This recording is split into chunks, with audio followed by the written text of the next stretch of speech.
설교 주제는 제자인가 무리인가 하는 것입니다. 자, 오늘 본문에 수많은 무리가 예수님을 따르고 있었습니다. 25절 성경은 이렇게 기록하고 있습니다. 같이 읽지요. 시작. 수많은 무리가 함께 갈새 예수께서 돌이키사 이르시되. 자, 여기 수많은 무리가 예수님과 함께 길을 가고 있었다고 말합니다. 이 무리들은 예수님께서 베푸신 기적에 환호하며 따르던 자들이었습니다. 그런데 예수님은 몸을 돌이켜 그들을 바라보시며 말씀하십니다. 너희가 이렇게 하지 아니하면 나의 제자가 될 수 없다. 3번이나 반복하신 말씀입니다. 이것을 보면 예수님은 지금 당신을 따르고 있는 무리들이 무리가 아닌 제자가 되기를 바라신다는 것을 느낄 수 있죠. 그런데 제자가 되기 위해서는 너희가 이렇게 하지 아니하면 전제가 있습니다. 한마디로 비용 지불이 필요하다는 것입니다.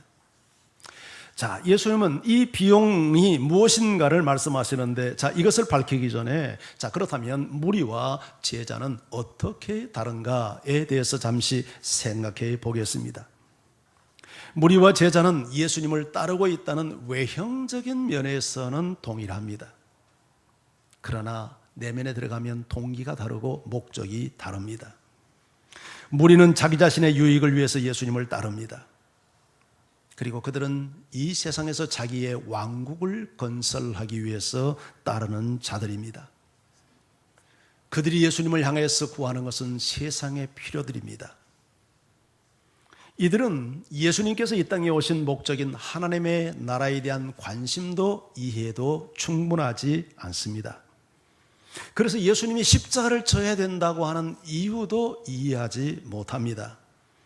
그래서 그들이 예수님이 십자가에 지셨을 때 그들은 모두 예수님을 버리고 실망하여 떠나버립니다. 오늘날도 세상의 것을 얻기 위해서, 그리고 자기 자신을 강화시키기 위하여 교회 나오고 예수님 앞에 나오는 사람들이 있습니다. 그러나 이런 분들은 끝까지 주님을 따르는데 문제를 겪습니다. 자기 기대가 충족되지 않는다든지, 더욱이 예수님께서 지라고 요구하신 십자가를 지라고 요구할 때 교회를 떠나고 심지어 예수님을 떠나버립니다. 그러나 그들이 교회를 떠나기 전 사실상 그들의 마음은 이미 주님을 떠나고 있었던 것이죠. 그러나 제자는 다릅니다. 제자는 세상의 것을 얻기 위해서 예수를 따르는 자들이 아닙니다. 그들은 예수를 알고 예수를 닮고 예수를 얻기 위하여 따르는 자들입니다. 이들은 세상에 유한한 것을 얻기 위해서 예수를 따르는 자들이 아니라 영원한 것을 얻기 위해서 따르는 자들입니다. 길이요 진리요 생명 되신 예수님을 얻기 위해서 따르는 자들이요, 그 예수로 말미암아 영생을 얻고 영원한 것을 얻기 위해서 따르는 자들입니다. 그런데 이런 제자가 되기 위해서는 지불해야 할 비용이 있다고 말씀하십니다. 그 첫 번째 비용은 가족입니다. 오늘 26절 성경 같이 한번 읽을까요? 시작. 무릇 내게 오는 자가 자기 부모와 처자와 형제와 자매와 더욱이 자기 목숨까지 미워하지 아니하면 능히 내 제자가 되지 못하고. 자, 무릇 누구든지 내게 오는 자, 예수님에게 오는 자는 자기 부모와 처자와 형제와 자매와 더욱이 자기 목숨까지 미워해야 한다. 여러분, 이 말이 무슨 말일까요? 사실상 여기 부모, 형제, 자기 목숨은 미워해야 될 대상이 아니라 우리가 정말 사랑해야 할 대상들이 아니겠습니까? 그렇다면 예수님은 왜 자기 부모나 처자나 형제나 자기 목숨을 미워하지 않으면 예수님의 제자가 될 수 없다고 말씀하실까요? 이것은 우리의 경험을 놓고 보면 어느 정도 이해되는 일이라고 보여집니다. 예수를 믿지 않는 불신 가정에서 예수를 믿게 되면 제일 먼저 찾아오는 저항이 가족들로부터 오는 저항입니다.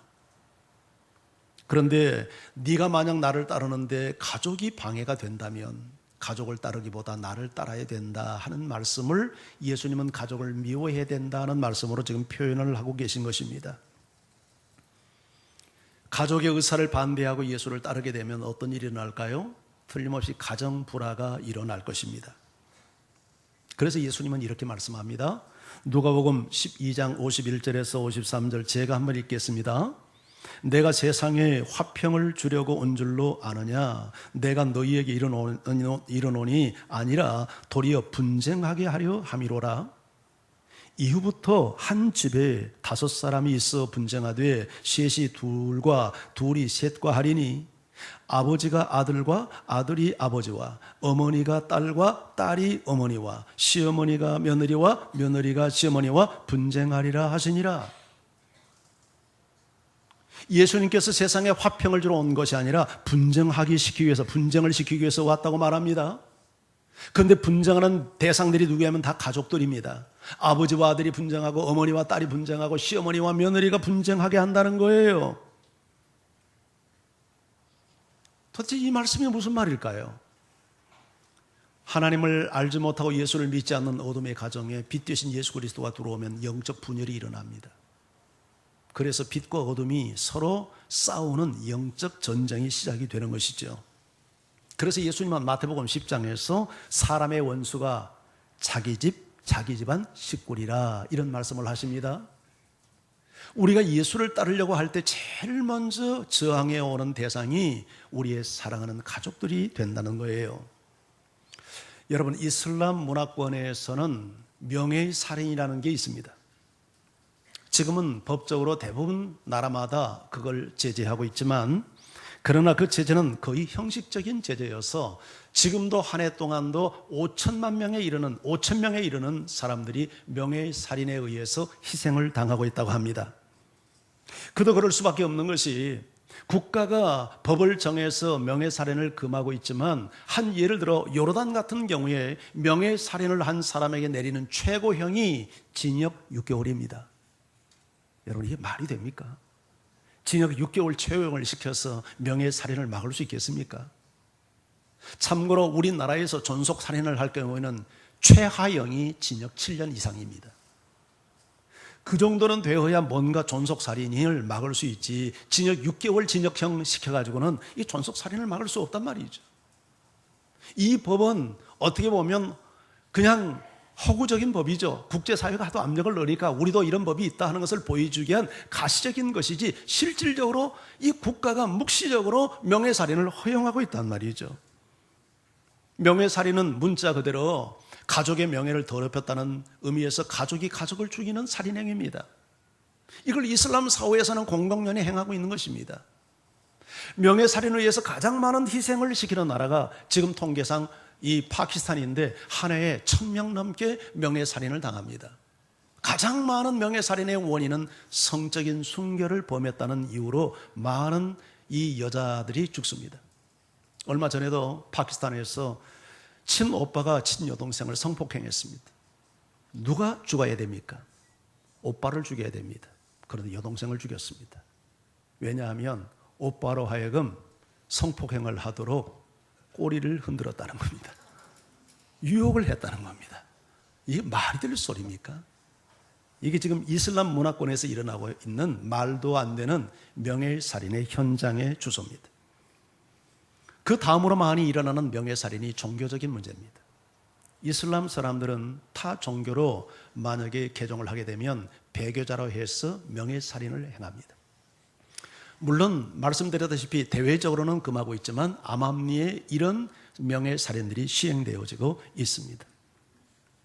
효를 강조하는 유교 문화권에서는 부모 때문에 예수 믿지 못하는 경우들이 있습니다.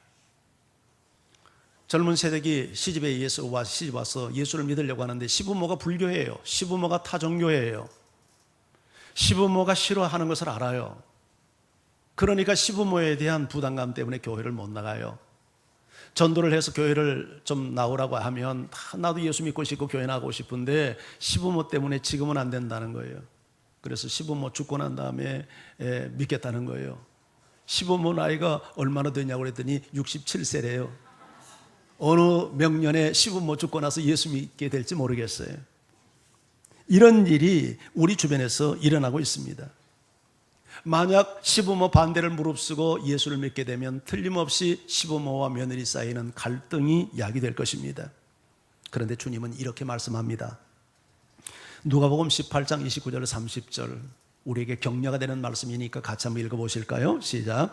이르시되 내가 진실로 너희에게 이르노니 하나님의 나라를 위하여 집이나 아내나 형제나 부모나 자녀를 버린 자는 현세에 여러 배를 받고 내세에 영생을 받지 못할 자가 없느니라 하시니라. 여러분, 하나님의 나라를 위하여 집이나 아내나 형제나 부모나 자녀를 버리면 현세 이 땅에서 여러 배를 받고 내세의 영생을 받지 못할 자가 없다고 말씀합니다. 자, 이 말씀도 우리가 이해하기는 좀 약간 곤란을 느끼는 그런 말씀입니다. 자, 하나님의 나라 때문에 아내를 버리면 현세에서 여러 배를 받는다는 말이 무슨 말일까요? 여러분의 이해를 돕기 위해서 제가 한 예를 들어보겠습니다. 평택에 가면 대광교회라는 교회가 있습니다. 그 목사님 성함이 배창론 목사님인데 신학교 한 몇 년 후배 되는 목사님입니다. 이 목사님이 그 평택 지역 가서 개척을 할 때 한 자매에게 노방전도를 하면서 만나서 복음을 전했습니다. 그런데 이 집안이 얼마나 예수하고 거리가 먼 집안이냐면 시댁이나 친정이나 예수 예자만 꺼내도 경기하는 집안입니다. 2시간 동안 복음을 전하는데 계속해서 반대 질문을 쏟아내면서 받아들이지 않습니다. 그리고 헤어졌습니다. 그런데 6개월 후에 그 자매가 스스로 자기 발로 걸어서 교회를 찾아왔습니다. 목사님이 개척한 2층 교회를 찾아왔어요. 어떻게 오게 됐냐 했더니 자초지종을 얘기합니다. 그날 목사님과 그렇게 다투고 헤어졌습니다. 얼마 지나서 허리를 다쳤습니다. 꼼짝 못하고 누워있는데 그렇게 누워있다 보니까 목사님과 논쟁했으며 할 때 들었던 목사님 말씀이 하나하나 새록새록 다 생각이 나면서 그 말씀이 다 맞구나 싶은 마음이 들더랍니다. 그래서 하나님 앞에 기도했답니다. 하나님, 내가 하나님 잘 모르지만 혹시 하나님이 살아계시고 또 하나님이 정말 진짜 하나님이면 내 병을 좀 고쳐주시면, 허리를 고쳐주시면 제가 교회 나가겠습니다. 그렇게 약속을 했답니다. 그랬더니 하나님이 고쳐주신 겁니다. 그래서 6개월 만에 자기 스스로 걸어서 교회를 찾아온 겁니다. 그런데 사람이요, 예수 믿는 것을 극렬하게 반대한 사람이 예수를 믿으면 극렬하게 예수를 믿습니다. 열정적으로 반대한 사람이 예수를 믿으면 열정적으로 예수를 믿습니다. 사도 바울이 그러지 않았습니까? 이 자매가 그런 스타일입니다. 교회를 나오자마자 모든 공적 예배는 말할 것도 없고 새벽 기도까지 참여를 하는데, 그러다 보니까 예수 예자만 나와도 경기하는 집안에서 난리가 났습니다. 남편이 반대하고 시부모가 반대하고 심지어는 친정 식구들까지 동원해서 반대하고 핍박을 했습니다. 그런데 이분 포기하지 않았습니다. 남편이 반대해도 포기하지 않고 시부모가 압력을 넣어도 포기하지 않고 친정이 난리를 피워도 포기하지 않았습니다. 포기하지 않은 정도가 아니라 그렇게 반대하는 남편을 전도해서 교회로 끌고 갔습니다. 그렇게 반대하는 시부모도 전도해서 교회로 모시고 갔습니다. 친정 식구까지 전도해서 온 집안을 다 구원시켜 버렸습니다. 지금 그 반대하는 남편, 시부모, 친정 식구들이 그 교회의 기둥 같은 일꾼이 다 됐습니다. 그 정도가 아닙니다. 이 한 자매를 통해서 해마다 50명이나 되는 엄청난 사람들이 예수 믿는 역사가 일어나고 있습니다. 할렐루야. 작은 개척교회 하나가 한 사람의 전도를 통해서 일어나고 있는 것입니다. 여러분, 그 집안이 다 예수 믿었는데 예수 믿기 전보다 이 가정이 더 화목하고 행복해졌을까요? 더 불행해졌을까요? 여러분, 100번 1000번 온 집안이 예수 믿으면 행복해지죠. 너희가 하나님의 나라를 위해서 네 아내와 부모와 청자와 처자를 버리면 현세에서 100배를 받는다는 말이 이런 의미입니다. 아내를 여러 배로 어떻게 받겠어요? 그러나 우리가 정말 예수 앞에서 오히려 가족을 버리고 예수를 선택하면 오히려 그 가족을 얻게 되고, 가족이 다 예수 믿어서 여러분 이 땅 위에서도 행복하고 화목한 가정을 얻을 뿐만 아니라 영생을 얻지 못할 가정이 없다는 거예요. 할렐루야. 여러분, 어떤 가족이 여러분의 신앙에 가는 길을 방해해도 그것 때문에 무릎 꿇지 말고 승리하는 여러분 되기를 주의 이름으로 축원합니다. 두 번째, 지불해야 할 비용은 자기 자신입니다. 네 자신을 부인하지 않으면 예수 따를 수 없다는 얘기입니다. 자, 27절 말씀을 같이 읽습니다. 시작. 누구든지 자기 십자가를 지고 나를 따르지 않는 자도 능히 내 제자가 되지 못하리라. 여러분, 자기 십자가를 지고 나를 따르지 않는 자는 내 제자가 못 된다. 자기 십자가를 져야 된다는 말이 무슨 말입니까? 십자가가 뭡니까? 십자가는 사형틀입니다. 자기 십자가는 자기를 죽이는 사형틀입니다. 자기 죽음 없이, 자기 부인 없이 예수 따를 수 없다는 얘기죠. 제자 될 수 없다는 얘기죠. 예수님은 이 말씀을 하시기 얼마 전에 좀 더 구체적인 동일한 말씀을 하신 바가 있습니다. 누가복음 9장 23절 26절인데요. 제가 읽어보겠습니다.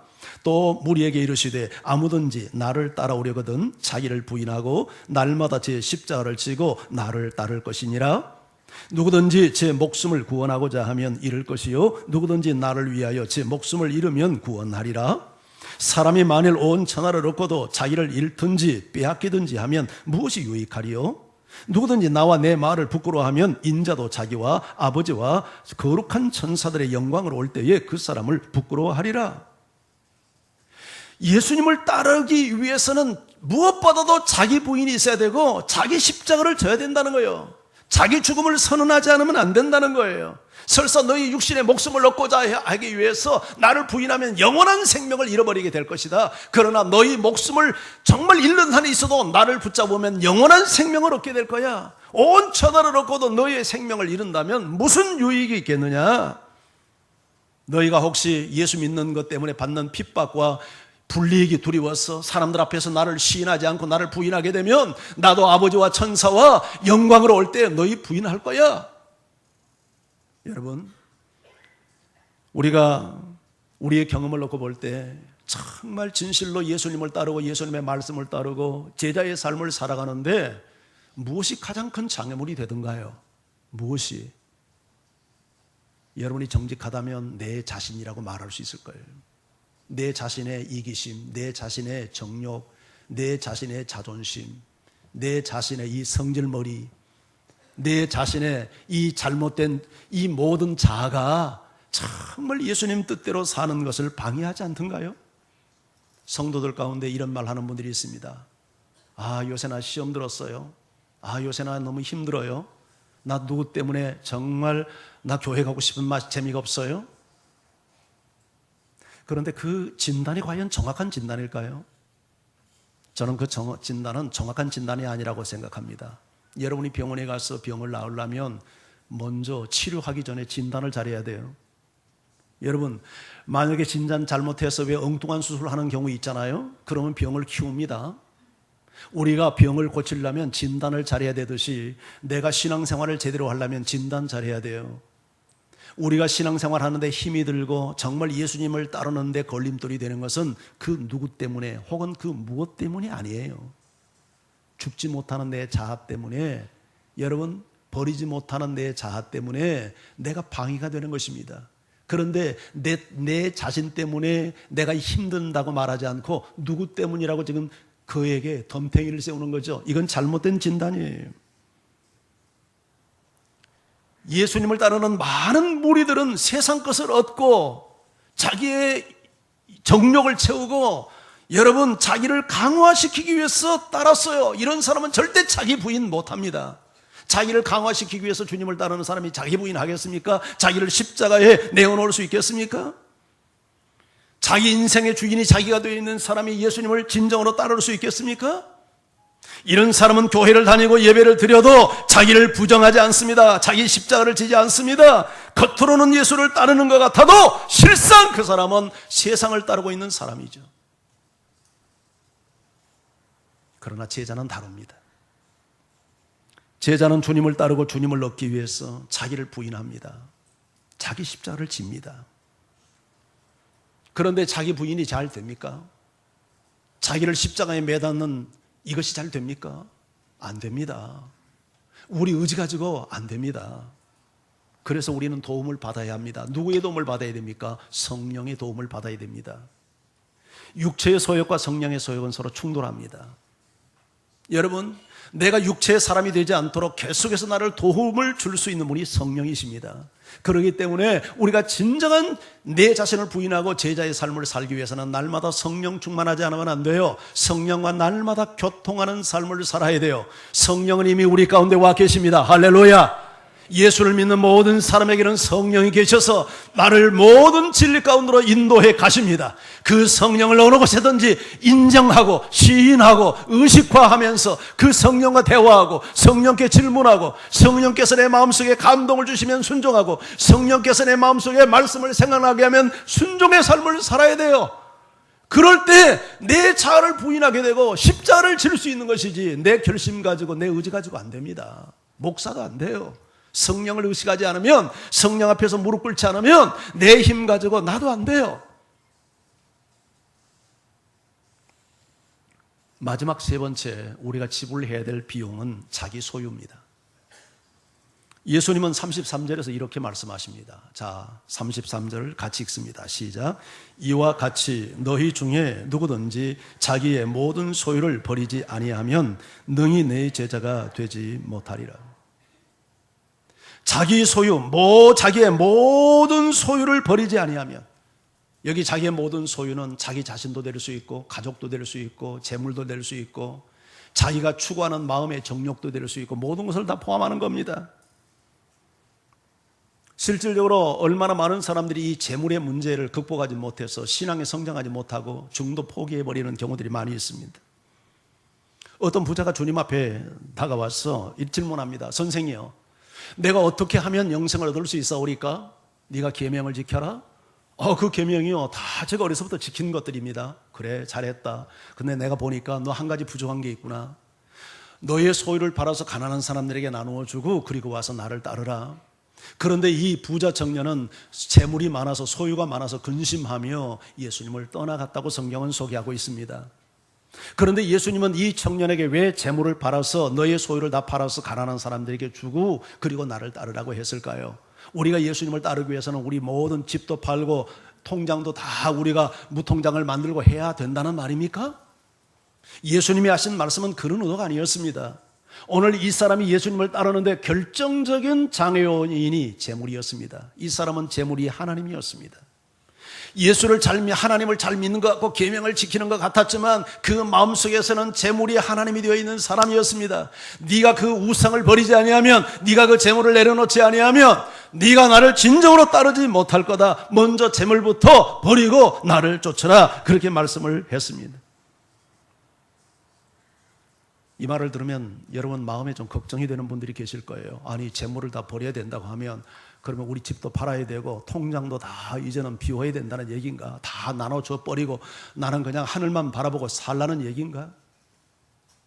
그런 뜻이 아닙니다. 걱정하지 마세요. 집 가지고 계신 분들 안심하세요. 헌금하라고 제가 절대 여러분 설교하지 않을 테니까 안심하세요. 여기서 말씀하시는 네 소유를 버리라는 것은, 이것은 주권의 문제입니다. 네 소유의 주인이 네 자신이냐 하나님이냐, 그 문제를 지금 예수님이 도전하고 있는 겁니다. 우리가 이 세상의 모든 것을 가져도 하나님, 비록 내 집이 내 이름으로 등기되어 있어도 이건 제 거 아닙니다. 이건 하나님의 것입니다. 하나님께서 원하신다면 언제든지 저는 기꺼이 하나님 앞에 내어놓을 수 있습니다. 이 사람은 재물의 주인이 아니라 재물의 청직입니다. 네 재물을 버려야 된다는 말은 재물의 주도권을, 그 주권을 하나님에게 양도하고 너는 청지기가 되어야 된다. 그렇지 않으면 네 재물 때문에 네가 나를 따를 수 없다. 그 말씀을 예수님이 지금 하고 계신 겁니다. 그런데 많은 사람들이 재물의 주도권을 주님에게 양도하지 않습니다. 내가 내 소유의 주인이 되어서 내 마음대로 내 소유를 할 수 있다고 생각합니다. 그런 사람은 절대 예수님의 제자가 될 수 없습니다. 이 사람은 무리에 속한 사람이 될 수 있을지 몰라도 예수님을 진심으로 따르는 제자가 될 수 없는 것입니다. 제자가 되기 위해서는 때로는 가족의 반대도 무릅쓸 수 있어야 됩니다. 제자가 되기 위해서는 자기 일도 부인하고 십자가도 져야 됩니다.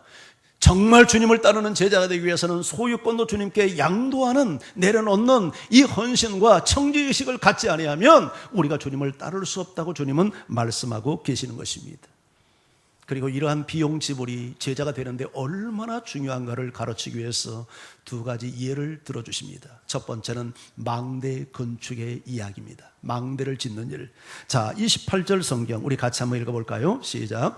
너희 중에 누가 망대를 세우고자 할진대 자기의 가진 것이 준공하기까지에 족할런지 먼저 앉아 그 비용을 계산하지 아니하겠느냐. 여러분, 이거 너무 당연한 일 아닙니까? 어떤 사람이 자기 집을 짓는 사람이 있다고 해봅시다. 그러면 규모는 얼마나 할 것이며 자재의 레벨은 어느 정도 할 것이고 사이즈는 얼마나 할 것이고 공사 기간은 얼마나 걸릴 것이며 그래서 이것을 짓는데 비용은 얼마나 들 건가 다 사전에 조사하고 검토하고 그렇게 해서 그 정도의 예산이면은 내가 가진 예산으로 집을 지을 수 있겠구나, 이걸 타진하고 공사를 시작하지 않겠습니까? 무턱대고 공사를 하다가 만약에 비용이 만약에 고갈을 하면 중간에 공사를 중단해야 되는 일이 생기지 않겠습니까? 예수님도 지금 계속해서 그 말씀을 하십니다. 29절 30절 제가 읽어보겠습니다. 그렇게 아니하여 그 기초만 쌓고 능히 이루지 못하면 보는 자가 다 비웃어 이르되 이 사람이 공사를 시작하고 능히 이루지 못하였다 하리라. 지방을 다닐 때 가끔 보면 뼈대만 올려놓고 공사가 중단된 부도난 건축물들을 더러 보신 적이 있을 것입니다. 저도 그런 건축물들을 몇 번 보았습니다. 여러분, 얼마나 흉물스럽습니까? 그리고 그 건축물을 보면서 야, 저 사람 누군지 모르지만 되게 손해받겠다 그런 생각 듭니다. 예수님께서 지금 우리가 신앙생활 하는데 주님을 따르는데 마땅히 주님을 따르기 위해서는 지불해야 될 비용이 있는데 그 비용 계산하지 않고 무턱대고 따랐다가 중간에 비용 제시하면 여러분 중간에 포기하면 수치당한다는 겁니다. 예수님은 하나 더 비유를 들어줍니다. 그게 전쟁 이야기입니다. 31절 32절 같이 읽어봅니다. 시작. 또 어떤 임금이 다른 임금과 싸우러 갈 때에 먼저 앉아 1만 명으로서 저 2만 명을 거느리고 오는 자를 대적할 수 있을까 헤아리지 아니하겠느냐. 만일 못할 터이면 그가 아직 멀리 있을 때에 사신을 보내어 화친을 청할지니라. 여러분, 두 나라가 전쟁을 하게 되었습니다. 한 나라는 군대가 10,000명이고 여러분 자기와 싸울 적군은 2만 명이나 됩니다. 그러면 군 통수권자인 임금이 여러분 계산을 해야 되지 않겠습니까? 10,000명을 가지고 2만 명을 대항해 싸울 수 있는 사기와 전략과 전술이 있느냐, 이거 판단해야 되지 않겠습니까? 그런데 만약에 싸워서 이길 승산이 없다고 판단하면 어떻게 해야 됩니까? 와서 전쟁이 붙기 전에 사신을 보내서 화친 조약을 맺는 것이 이게 지혜가 아니겠나는 거예요. 맞죠? 예수님께서 이 이야기를 하시면서 우리에게 주는 메시지가 뭡니까? 여러분, 정말 우리가 예수님을 따르기 위해서는 어떤 희생이 없이, 대가 지불 없이, 비용 계산 없이 주님 따를 수 없다는 거예요. 때로는 가족의 반대도 무릅써야 되고, 때로는 내 자아와 내 정욕과 내 자존심과 내 이기심도 내려놓아야 되고, 때로는 내 소유에 대한 욕망과 내 주인의식도 포기하지 아니하면 정말 진정으로 주님을 따를 수 없다는 것을 지금 이 두 가지 비유를 통해서 비용 계산해야 된다. 예수 믿는 거 그냥 믿는 거 아니다. 그렇게 지금 예수님은 말씀을 하고 계시는 거예요. 무리들은 절대 비용을 지불할 의사가 없는 사람들입니다. 이 사람들은 예수를 통해서 자기를 강화하고 세상 것을 얻기 위해서 따르는 사람들이기 때문에 비용을 계산서 지불 요청하면 다 도망치는 사람들입니다. 그러나 제자들은 정말 주님을 얻고 영생을 얻고 천국을 바라보면서 따르는 사람들이기 때문에 어떤 비용 계산서가 날라오면 그걸 기꺼이 지불할 줄 아는 사람들이 된다는 거예요. 제가 목회하는 성현교회 목회 현장에서도 저는 이 두 종류의 무리를 많이 보았습니다. 어쩌면 지금 여기 남아있는 우리 성도들보다 이 교회를 거쳐간 사람들의 수가 훨씬 더 저는 많다고 생각합니다. 예수를 잘 믿는 것 같은데 보면 어느 순간 사라지고 없습니다. 눈에 보이지 않습니다. 1년에도 많은 사람들을 여러분 명단에서 제해야 됩니다. 왜 이런 현상이 생깁니까? 비용 계산하지 않고 예수 믿겠다고 나섰다가 예수 믿는 거 정말 알아보니까 이게 쉬운 만만한 일이 아니거든요. 비용 지불을 해야 될 일들이 많거든요. 그러니까 중도 포기해버리는 겁니다. 마치 건축물을 짓다가 기초만 쌓아놓고 포기해버리는 흉물스러운 건축물 같은 신앙생활을 하는 사람들이 많이 있다는 거예요. 어느 신학자는 이렇게 한국교회를 보며 한탄했습니다. 오늘날 한국교회 안에 수월한 믿음주의, 값싼 은혜주의가 판을 치고 있다, 이렇게 이야기를 했습니다. 여러분, 믿음은 선물입니다. 은혜는 공짜입니다. 무슨 대가를 요구하고 우리가 구원받는 것 아닙니다. 그러나 참된 믿음과 참된 은혜를 경험하는 사람은 아무렇게나 어떤 희생이 없이 주님을 따를 수 없는 것입니다. 우리가 예수를 믿는 것은 그냥 간단하게 예수 나 믿어요, 하나님 나 사랑하는 거 믿어요, 나 죄인인 거 인정해요, 이 고백 몇 마디로 구원을 받는 게 아닌 거예요. 진정한 구원은 처절한 회심의 과정을 통과하지 않으면 그 구원은 가짜 구원일 가능성이 많아요.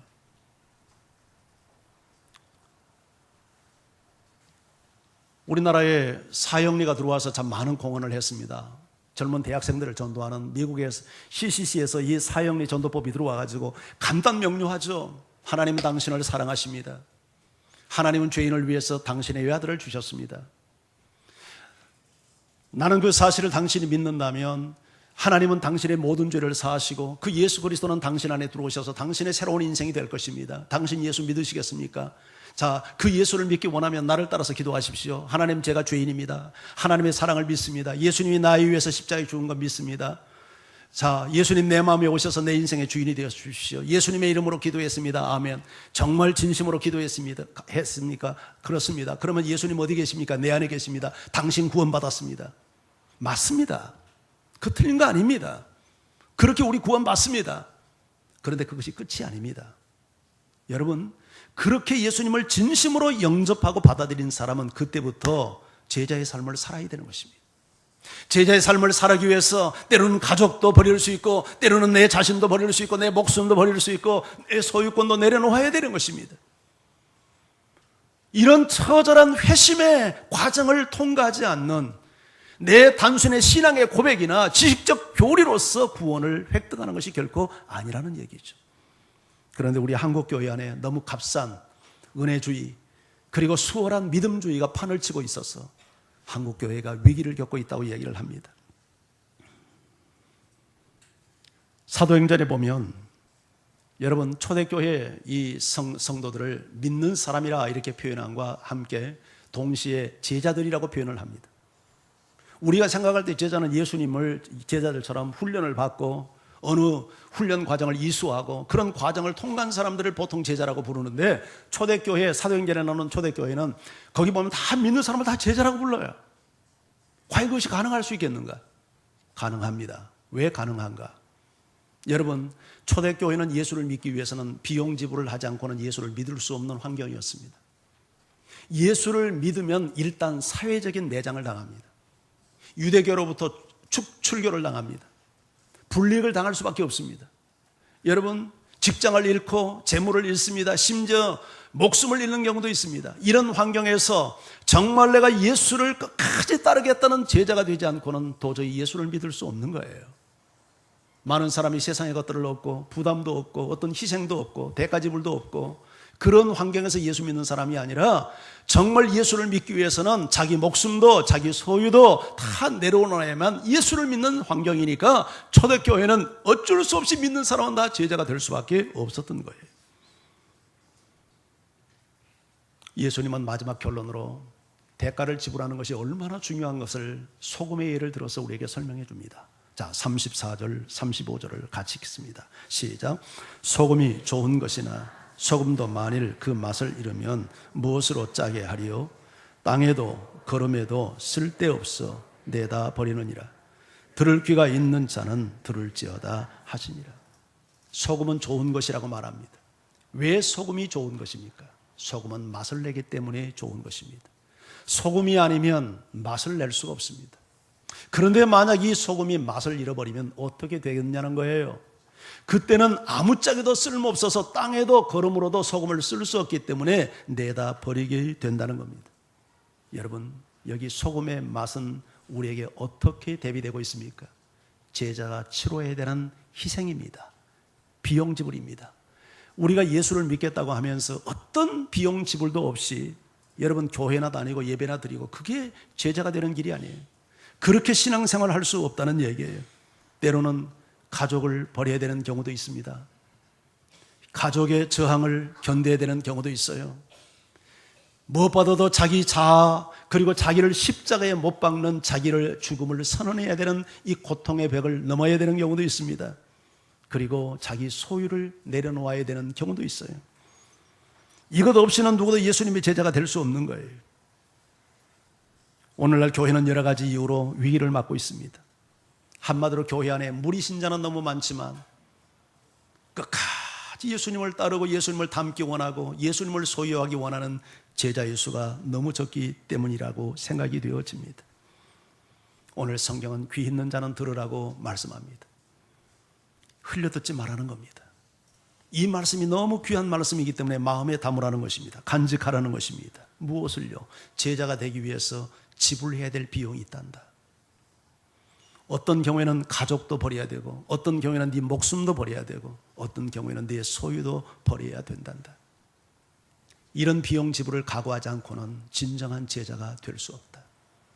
그러나 예수는, 그러나 천국은 이 모든 것을 다 버리고라도 붙들어야 될 만큼 가치 있는 것입니다. 여러분, 예수는 이 세상에 그 어떤 소중한 것을 다 버리고 심지어 내 목숨까지 버린다 해도 붙들어야 될 소중한 보배입니다. 그 예수를 통해서만 천국을 얻을 수 있고 그 예수를 통해서만 영원한 것을 얻을 수 있기 때문입니다. 오늘 이런 은혜가 여러분과 함께 하기를 주의 이름으로 축원합니다. 다 같이 찬양하면서 주 앞에 나갑니다.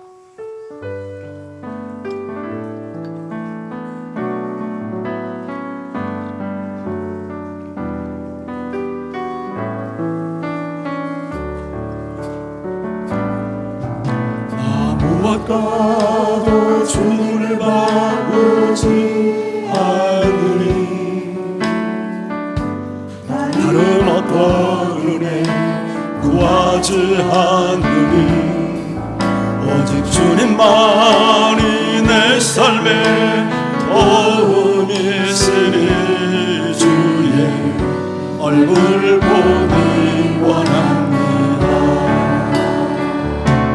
주님 사랑해요.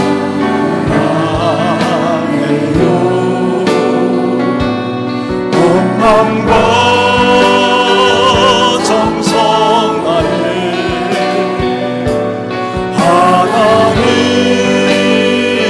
하나님의 진실한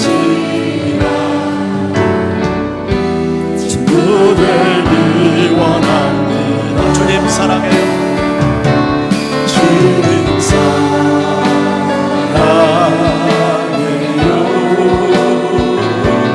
온 마음과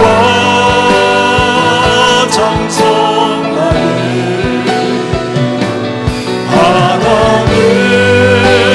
하나님의 진실한 친구 되기 원합니다. 우리 기도하기 원합니다. 사랑하는 성도 여러분, 예수님은 자기를 따르는 수많은 무리들을 바라보며 만족해하지 않았습니다. 오히려 그들을 향하여 그들이 예수님을 떠날 수밖에 없는 무거운 제자도를 말씀하십니다. 진정으로 주님을 따르는 것은 무리가 아니라 제자가 되어야 되기 때문입니다. 어떤 비용을 지불한다 해도 당신은 주님을 따를 마음의 준비가 되어 있습니까? 세상 것이는 없고 내 자신을 강화시키기 위해서 따르는 당신은 무리입니까? 아니면 예수님을 얻기 위해서, 영생을 얻기 위해서 세상의 그 어떤 소중한 가치도 버릴 수 있는 믿음의 준비를 갖추고 있습니까? 그렇게 되기를 바랍니다. 이 시간도 주님, 나에게 이 믿음 허락해 달라고 하나님 앞에 우리 기도하며 함께 나가겠습니다. 할렐루야. 하나님,